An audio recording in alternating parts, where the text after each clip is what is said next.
Por que é que a igreja não aceita uma posição um pouco mais aberta com relação ao pluralismo religioso? Afinal das contas, todas as religiões não são boas? O Papa responde dizendo que simplesmente não é verdade que todas as religiões são boas. Não é verdade historicamente, não é verdade logicamente. Não é verdade historicamente porque existem religiões terríveis na história da humanidade. Religiões que matavam pessoas, que faziam sacrifícios humanos. Então é evidente que você não pode chegar a dizer que todas as religiões são boas. Uma religião que prega um Deus de amor, como o cristianismo, não está no mesmo nível de uma religião que oferece holocausto de pessoas para aplacar a ira de um Deus sangrento. Simplesmente as coisas não estão nesses termos. Historicamente, existem religiões que não somente não são boas. Hoje, nos estados modernos que pregam a liberdade religiosa, nós poderíamos dizer que é verdade.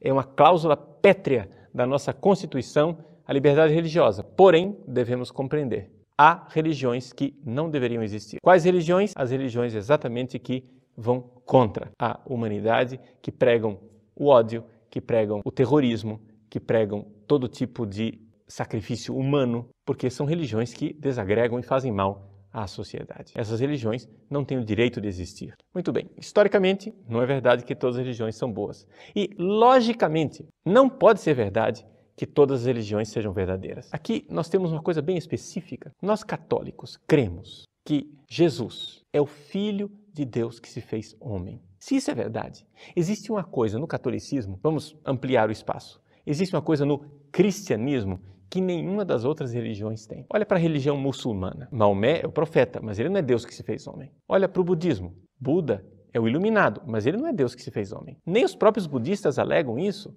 Nós cristãos cremos em algo bem específico, ou seja, Deus entrou na história da humanidade e ele se fez carne. Ele nasceu em Belém, ele cresceu em Nazaré, ele morreu em Jerusalém. Isso é bem específico, bem real e concreto. Então, aqui nós nos colocamos diante de uma decisão importante. Não dá para você continuar reto.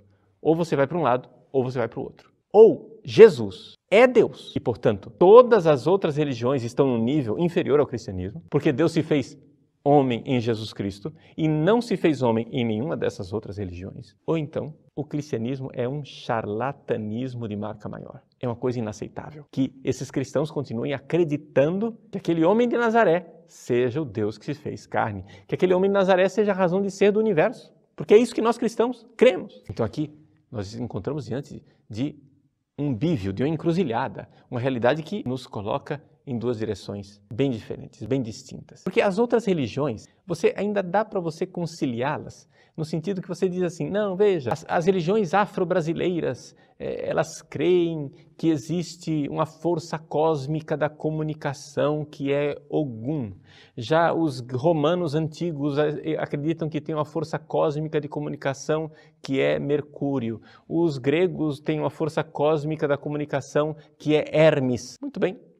Dá para você colocar grandes blocos religiosos em sintonia e em harmonia. Mas nenhum destes crê num Deus histórico feito homem, que viveu historicamente. Quando nós cristãos, nós católicos, no domingo, ficamos de pé na missa e dizemos padeceu sob Pôncio Pilatos, nós estamos dizendo uma coisa bem específica. Pôncio Pilatos, personagem histórico, governador romano, numa data histórica, real e concreta. Jesus morreu na cruz debaixo do seu governo. Ou seja, nós estamos inserindo Jesus na história humana geral. E estamos dizendo, veja, não é um mito, é real, é histórico. Então, eu não vejo como nós podemos crer nesta verdade de fé e, ao mesmo tempo, dizer alegremente que todas as religiões são iguais. Não podemos dizer isso. Não faz sentido nenhum.